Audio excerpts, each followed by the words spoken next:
ඔන්න ලස්සනට ඉර පාගෙන එනවා මචං. good morning මචං. ඉතින් ඔයගොල්ලන්ට මේ පේන්නේ උල්පතගම වැව. කොහොමද ලස්සනයි නේද උදේට? උදේට වගේම මෙතනට හවසටත් මාරම ලස්සනයි. අද වැවේ වතුර බොර වෙලා ඒ හින්දා තමයි පොඩ්ඩක් වතුර අපහැදිලිව නිකන් කිසි ක්වොලිටියක් නැතුව තියෙන්නේ. ඔයගොල්ලන්ට වීඩියෝ එකක් ගේන්නම් මේකේ වතුර පැහැදිලිව තව ටිකක් වැඩි වෙලා තියෙද්දි ලස්සනට තියෙන දවසක වීඩියෝ එකක් මම අරන් එන්නම්. ඉතින් මම අද ඔයාලට ගේන්න යන්නේ මම වැඩ කරන හසලක ඩිපෝ ගැන. ඉතින් මම ඔයගොල්ලන්ට වීඩියෝ එකත් එක්ක රැඳිලා ඉන්න කියන ගමන් අපි යමු දැන් මම බස් එකේ අද යන්නේ. මෙතන වංගුව නිසා මෙතන බස් නතර කරන්නේ නැහැ. ඉතින් අපි බස් නතර කරන තැනට යමු.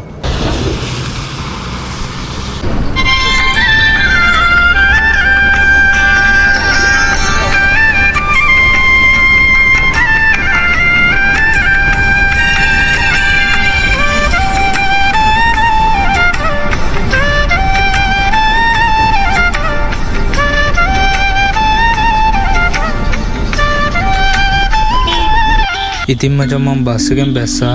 අපි ඉතින් ඇතුළට යමු. දැන් මම යනින් ගමන් ඔයගොල්ලන්ට විස්තර කියන්නම්.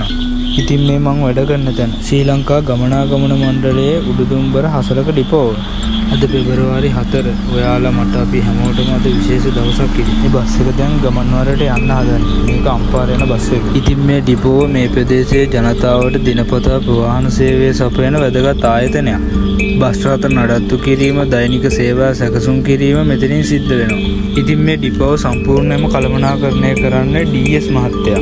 ඒ වගේම ඉංජිනේරු අංශය පාලනය කරන්නේ DE මහත්තයා යටතේ. ඉතින් මේ DS මහත්තයා DE මහත්තයා කියන්නේ ඒගොල්ලොන්ගේ තනතුරු තමයි මේ තනතුරු වල නම් තමයි මේ කෙටි කරලා තියෙන්නේ. ඉතින් මම ඕගොල්ලොන්ට DS කියන්නේ මොකද්ද DE කියන්නේ මොකද්ද කියලා කියන්නම්. ඩිපෝ සුපර්ඉන්ටෙන්ඩන්ට් කියන එක තමයි DS මහත්තයා කියලා අපි ඔය කියන්නේ. EE කියන්නේ ඩිපෝ ඉංජිනේරු කියන එක තමයි DE මහත්තයා කියලා අපි ඔය කියන්නේ. ශ්‍රී ලංකා ගමනාගමන මණ්ඩලයේ ඩිපෝ සම්පූර්ණයෙන්ම කළමනාකරණය කරන්නේ දෛනික සේවා කාර්ය මණ්ඩලය, බස් රථ ධාවනයේ හැමදේම DS මහත්තයා තමයි කළමනාකරණය කරන්නේ. මෙතනින් උඩ තමයි ඉංජිනේරු අංශය තියෙන්නේ. මේ තියෙන ධාවනයෙන් ඉවත් කරපු බස් ටික. ඉතින් ඒ තියෙන 63 නම්බර් බස්. ඔය ඉතින් මං හරියට දන්නෙත් නෑ.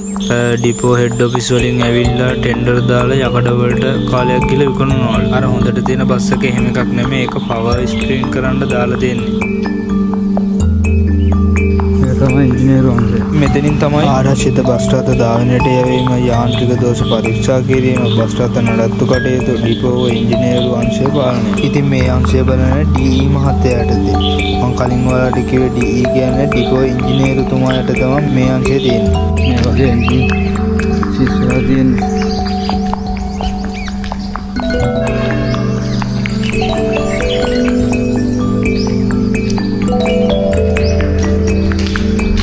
මාවුවාම හැමෝම මෙතන ෆිංගර් ප්‍රින්ට් එක තියලා අස්සම් කරන්න ඕනේ. පොත ෆිංගර් ප්‍රින්ට් එක තියනවා. ඉතින් පොත දෙනවා, පොතේ අස්සම් දානවා. ඉතින් මචං මෙතන තමයි සේවක විවේකාගාරය. අපි කෑම ගන්නේ. ඇඳුම් මාරු කරගන්නේ මෙන්න මෙතන තමයි. කෑම කන දාලා ටීවී බලනවා. ඉතින් දැන් මාත් වැඩට රැත් වෙන්න ඕනේ. මාත් ඇඳුම දාගෙන එන්න.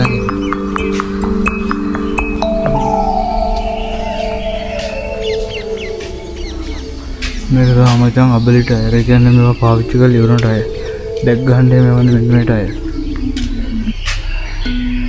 මේකට අනුව තමයි බස් සර්විස් කරන්නේ. මේ තියෙන්නේ ටාටා බස් කිලෝමීටර් 8,000න් ලේලන්ඩ් 9,000න්. සේවා අංශය කියන්නේ ඔය සර්විස් වලට අදාළ බඩ උතන් තියෙනවා. මේක තමයි පින්තාරු අංශය. ඔය බස් වල බෝඩ් ගහන්නේ, පේන්ට් කරන වැඩ ඒ ඔක්කොම මේක ඇතුළේ තියෙනවා. මේ තමයි වැඩමූලික. මෙතන ඉන්න දෙන්නේ කපෙනම්. ඒ දෙන්න තමයි වැඩ දෙන්නේ. කියන්නේ ඉංජිනේරුතුමා මේගොල්ලොන්ට කියනවා ආපදාව තියෙන බස් ඊට පස්සේ මේගොල්ලෝ ඒවා ඉන්න කට්ටියට කාර්මික කට්ටියට කියලා වැඩේ කරනවා.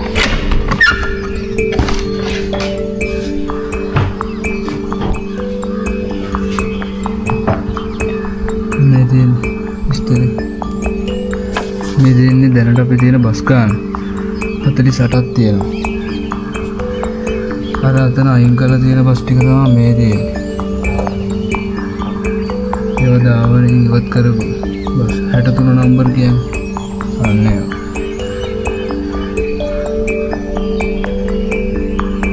මේ කාලසටහන අවශ්‍යතාවය කියන්නේ අපි කාලසටහන තියෙන බස් 35යි. ඉතින් මේ විදිහට තමයි ඉතින් වැඩ වෙන්නේ.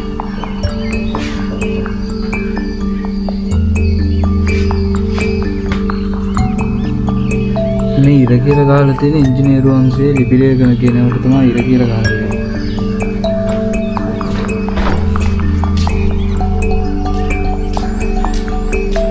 ඉතින් ආයුධ කපඩාව තමයි මේක. අපිට ඕනේ ආයුධයක් මෙතනින් ඉන්න ඇතුලේ මම කෙනෙක්. එයාකින් ඉල්ලලා මෙතනින් ගන්න පුළුවන්. පාවිච්චි කරලා ආයෙ කෙනක් දෙන්න ඕනේ. නම ලියලා ගන්න ආයුධ ටික මොනවද කියලා මාක් කරලා තමයි දෙන්නේ. මේ තමයි විදුලි යන්ත්‍ර. ස්ටාර්ට් මෝටර්, ඕල්ටර්නේටර් ඒ ඔක්කොම රිපෙයාර් කරන්නේ ඔතන.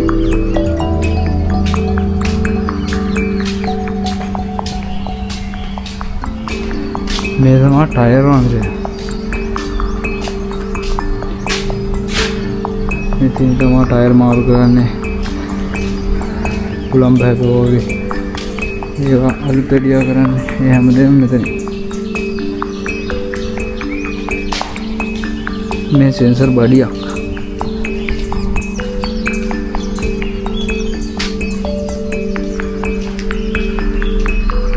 මේ ලෑලන් බස් එක. මේ බස් එකට කියන්නේ බී දන කියලා. දොරවල් දෙක තියෙන හින්දා එහෙම ලකුණු කරලා තියෙනවා.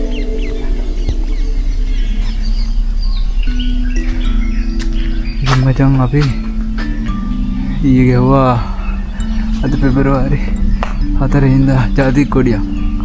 අපි ඒකට නගිමුද? මාර ලස්සන මුළු ටවුන් එකම පේනවා.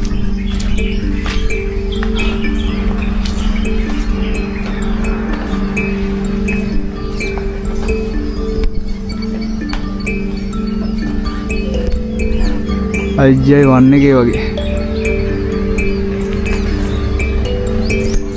IGI ගේම් එකේ වගේ මචං නගින්න තියෙනවා.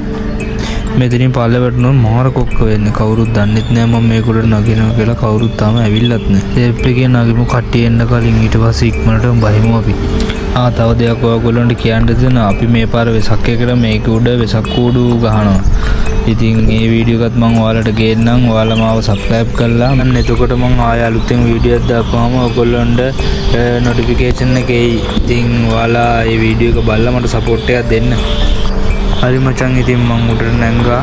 කොහොමද මෙතෙන්ට පේන view එක? සම්පූර්ණ 4ක ටවුන් එකම පේනවා මෙතෙන්.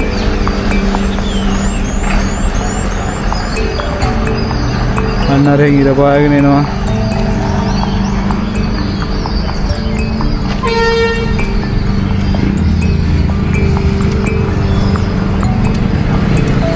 අන්න මචං යාළුවා එනවා.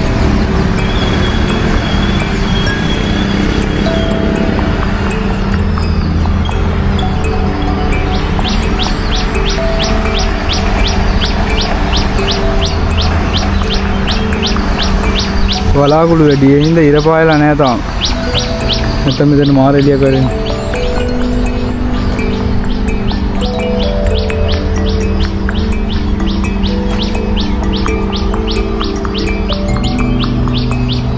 අර තියෙන ගාමිණී කරන්නක පිළුණා. බහිමු මේක උඩ හිටියොත් බැනුම් ආන්න රමට.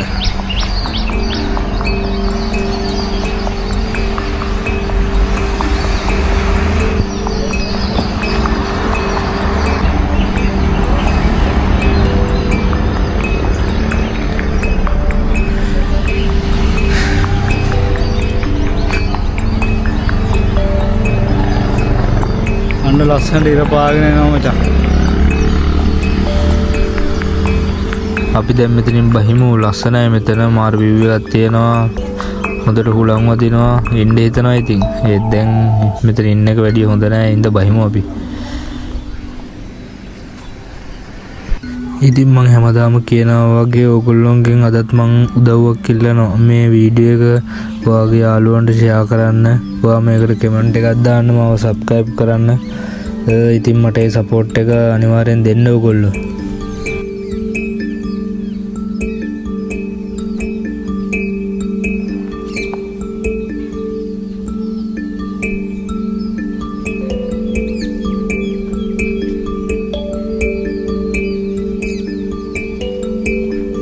මේක වතුර ටැංකියක්. දැන් මේක පාවිච්චි කරගන්න.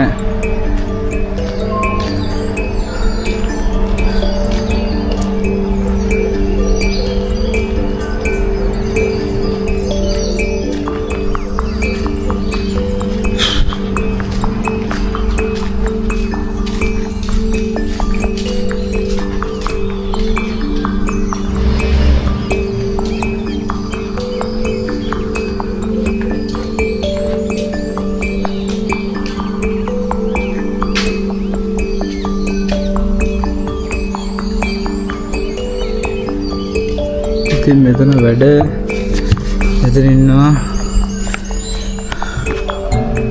කාර්මික කට්ටිය.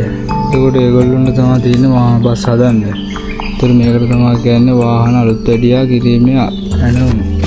මේක දාන්නේ ඩ්‍රයිවරුයි කොන්දුස්තරයි. මේ දෙන්න මොකක් හරි බස් එකේ ආපදාවක් තියෙනවා නම් ඒ ආපදාව මේකේ ලියලා මෙතනින් තියනවා. එතකොට ඒක මෙතනින් අර වැඩ මූලික දෙන්නගේ එක්කෙනෙක් බලලා කාට හරි කාර්මික කාට හරි ඒ වැඩේ පවරනවා. ඒක තමයි මෙතනින් එන්නේ.